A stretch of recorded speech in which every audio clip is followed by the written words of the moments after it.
What's going on, guys? This is Brain from Advancement Hockey Advising here, and today we're going to be talking about the traps you need to watch out for during junior hockey. As always, before we dive into the video though, just a quick reminder to absolutely smash that like button, hit that subscribe button, hit that notification bell, and share the video if you like the content. Also, at any point throughout the video, if you have any questions, comments, anything you want to talk to us about, feel free to drop a comment down below in the comment section or send us an email at info@ahadvising.com and we'll get back to you as soon as we can. All right, so junior hockey. Well, junior hockey is probably going to be an inevitable part of your experience if you want to go play college hockey, pro hockey, or anything like that one day. Junior hockey is going to be probably a path that you need to take. On that note, junior hockey can be an incredible experience.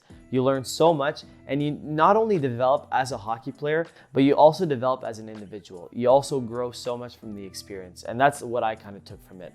But on that note though, junior hockey, as much as it can be great, there are some pretty toxic traps that you really need to watch out for, because if you fall for these traps, honestly, it can really have a negative impact in your life and in your game and in everything, So it's really important not to fall into these, because I myself fell prey to a few of these back when I was playing junior for a bit, and I really had to get myself out of it. And I know a bunch of other players who fell in these traps too. So it's important for you to know what they are and to take the right steps needed not to fall into them. And honestly, that's the whole goal of this video here, to kind of, make you aware, first of all, of what these traps are. And from there, give you the steps that you need to take, some advice here that you have to take so, you don't fall into these and that you have an incredible junior experience. All right, so let's dive into it here. So trap number one is living like a senior citizen.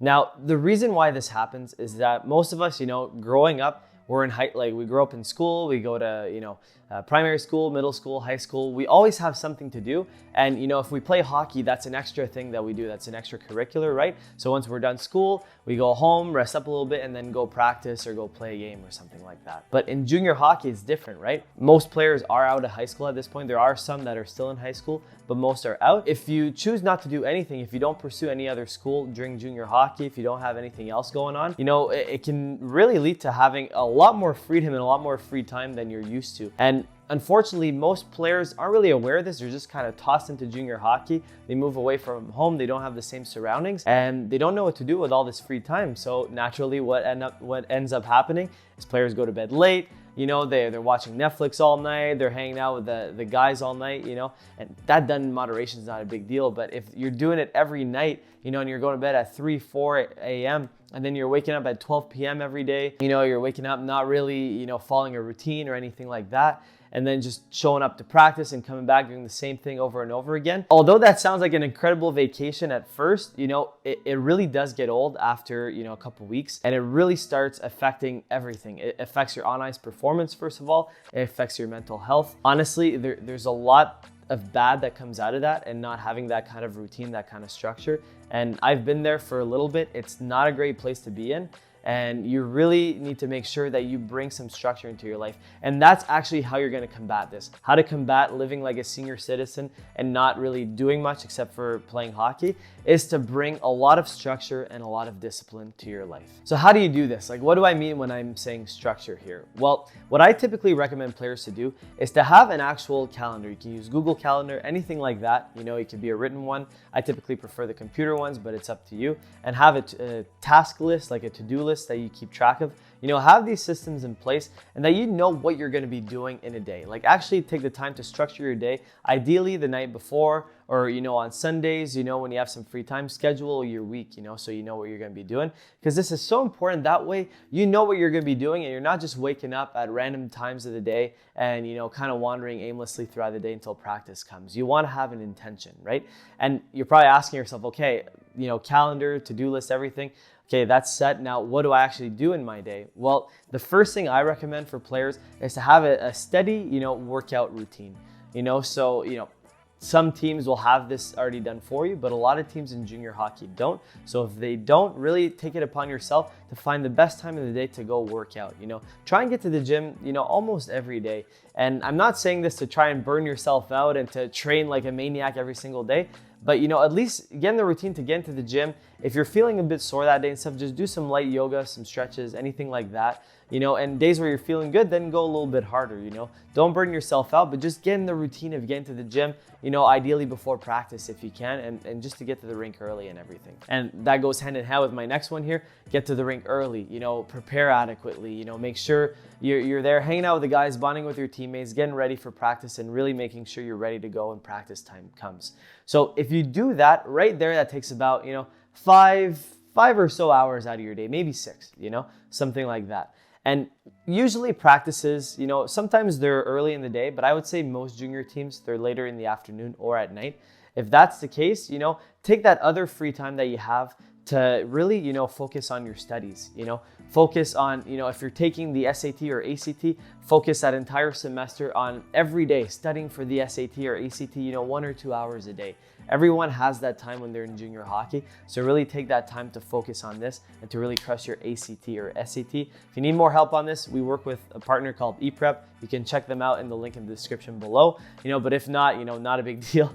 You don't have to go check them out by any means, but if you need help with it, they're there to help you out. But anyways, coming back to it, you either prep for SAT or ACT, or you take part-time university courses, right? And we can go into depth on these, but just make sure you're doing something on the academic side of things. Once the academic side of things are taken care of, some of you, that might be more than enough, and it might be, between academics that you're balancing and the working out regularly and the practices, some of you it might be enough, great. If you still feel like you need a few more things to do, you have a bit more time on your hands, get a part-time job, start a side hustle, do something, right? Help your billets around the house. That's a huge one that really pays dividends moving forward.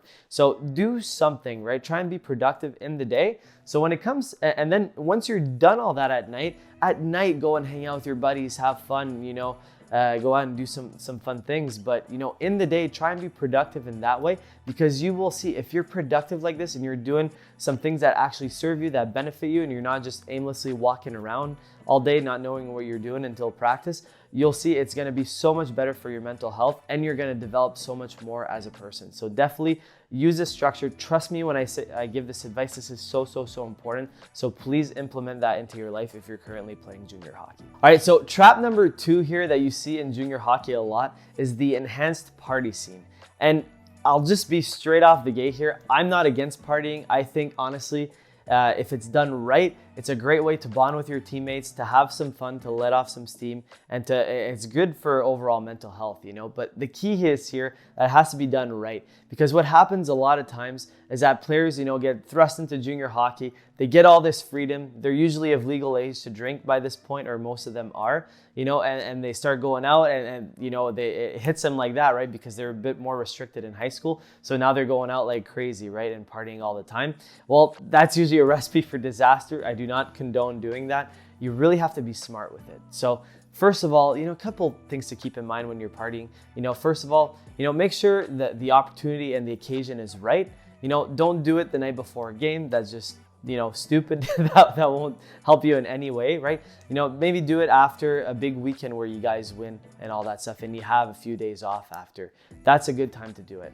The next point I have to say about this is just do it in a smart way, right? Don't know your limits, don't give in to peer pressure. If people are offering you, some illegal drugs, stuff like that, don't give into it. Just, kindly say no and leave it at that, and, know your limits. Know when it's time to go home and everything like that, So I can't stress this enough. Peer pressure is the thing, in hockey especially. Do not give into it. Try your best to, have people respect your boundaries. And if you're doing it in a kind, respectful way, say, no, listen, I don't do that. Typically, people will respect you for it, and they won't peer pressure you for it. If they keep peer pressuring you for it, those are probably not the people you want to hang out with moving forward anyways. So I would say just be smart about it when it comes to partying, and you're going to be good to go. It's going to be a great way to combat, partying too much and having it negatively affect your game. All right, so trap number 3 that I often see in junior hockey here is not having an end goal, okay? So junior hockey, yes, it's an amazing experience. It can be a great time to bond with teammates, form great relationships, develop as a hockey player, develop as an individual. It's great for that, but it has to be a stepping stone to an end goal towards college hockey, towards pro hockey, depending on what level of junior you play and everything, but you have to have an end goal here. It can be, a place that you just go play for fun and that's it. That's all you play there. And then once you're done there, it's done. Like, I personally don't see the point in this. And, you know, I've never really seen a really good success story of players just going to play junior hockey for the fun of it. You know, you have to have an end goal in mind, you know, because if you don't, you know, junior hockey for the most part costs a lot of money, right, for your parents or yourself if you're paying it. And if you go there not really knowing what you want out of it, it's not really going to serve you. You're going to probably waste a lot of time and a lot of money, right? Instead of, you know, going to school full time or working full time or anything,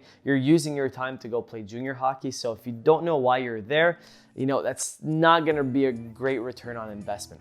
Plus, if you don't really know why you're there, it's not going to give you that drive and motivation you need to really succeed, right? And try, like, for example, if you really want to play NCAA D1 college hockey, when you get to junior, you really have to produce, right? You know this, to be able to play NCAA D1 hockey. So when you have that drive, it's really, you know, going to help you perform at your best. When you don't know why you're there, you know, that drive isn't there as much. So I would say it's not great, right? So I would say for most players out there, you know, or if not all players, have an end goal in mind when you're going to play junior hockey. Know why you're there, know your end goal, and you'll be set, right? How to combat, you know, being aimless and everything, kind of like I just said. I would say spend a lot of time, you know, thinking if junior hockey is the right choice for you, if you really want to go there, if college hockey or pro hockey really is your end goal, and if you really love it, right? Spend a lot of time thinking about that and talking about it with people and everything before you step into junior hockey, because it's so important to know why you're there. It's, you know, you need to know why you're doing something, why you're investing the time in something, because time and time again, I've seen players not really having that clear end goal in mind, and they kind of strayed off in junior hockey. So it's really important to have that end goal in mind, and you're going to be all set. All right, so last but not least here, junior hockey trap number 4 is homesickness. Now, this makes sense, right? Because, you know, even though players are 17, 18, they're a little bit older, you know, for the most part, if not older than that, moving away from home for the first time is difficult. And oftentimes in junior hockey, it's the first time that players move away from home. And it can be quite difficult. I remember when I moved away from home for the first time, it was in prep school. The first month was really rough. And a lot of players that we deal with, that we talk to, say the same thing. The first month, the first couple months can be quite rough. You know, a lot of players get homesick. They miss their friends, they miss their parents, they just miss their home in general. And a lot of them, you know, they want to go back. And for a lot of them, it does negatively affect their performance on the ice sometimes. You know, so it's really important to be aware of this, to be aware that homesickness will probably happen to you when you first move away from home, but it's totally part of the process. And there are ways to combat this to make sure it's not a huge problem and to make sure you're able to cope with it the right way. So the first little tip I have for you to cope the right way with homesickness is to really make sure wherever you're at in junior hockey, have a close group of friends that you can rely on, that you can trust, that you can talk about things with, right? Definitely talk about it with these people, you know? Definitely bring up, hey, like, I'm not feeling great. I miss my family and all that. And they might feel the same, and they'll share their struggles with you and all of it with it. And that way it'll just make you feel better if you talk about it with them, to have that strong support group. Having a strong support group in junior hockey and in life in general is huge. So make sure you have that. Make sure you form, you know, some close connections with people you really vibe with on the team or outside of the team, and you know, talk about things. And trust me, this will really go a long way throughout the process. The second quick tip I have for you to combat homesickness is honestly to reach back out to people from back home. You know, obviously some people might think that, oh, if you reach out back home, you'll be stuck back home and stuff. Well, if you do it all the time, if you're like constantly on your phone with people from back home, then yes, maybe. But, you know, just once in a while, you know, maybe in the evenings or something that you're not hanging out with your buddies on the team and all that in junior hockey, I would say reach out back home. You know, call your parents, you know, have a talk with them. Call, if you're close to your brother, sister, your cousins, any friends that you have back home, call them once in a while, you know. What's great about today's day and age is we have FaceTime, we have Zoom, we can see people in person, we have high-speed internet. So like, it's quite easy to talk to people back home now. And that's amazing, because back when I played, it cost money to, you know, call back home when I was playing in the US.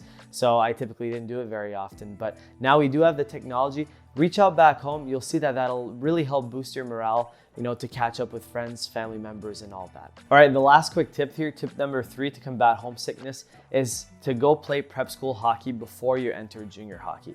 Now, I understand not everybody is in the position to do that. I know for some people, prep school costs too much, if you don't get scholarships especially. So I know not everyone can do that, but if you are in the position where you can go play prep hockey first, I highly, highly recommend it because it kind of gets you used to being away from home, right? Early when you're, 14, 15 or 16, anything like that, before you go and move away to junior hockey, right? So it's okay if you're younger and if, it's affecting you a little bit, affecting your game when you're younger, because when you get to junior hockey, that's where it really, truly does matter, how you perform and everything.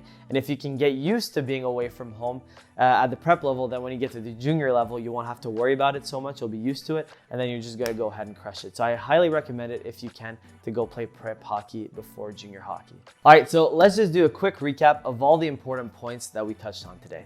So first, that junior hockey, can be an incredible experience where you develop not only as a player, but as an individual. But that being said, there are traps you absolutely need to watch out for and ways to combat them that are really important. So we're gonna go over them now. Number 1, living like a senior citizen, right? You don't want this. The best way to combat it is to bring a lot of structure and discipline into your life. Number 2 is the enhanced party scene. Again, to combat this, the structure and discipline helps, but learning how to say no and, setting boundaries and everything like that really does help as well. Number 3 is not having a clear end goal. It's really important to know, why you're playing junior hockey and what you want to get out of it. And that's the best way to combat it, is to really take a lot of time to think about this. And number 4, homesickness. The best way to combat this is to build strong social connections, a strong social support group, and potentially to even play prep hockey before you go play junior hockey. And guys, that is it for the video. If you enjoyed it and you haven't already, absolutely destroy that like button, hit that subscribe button, hit that notification bell, and share the video. And that is it, guys. Thanks so much for watching. We hope you enjoyed the video, and we'll catch you on that next one.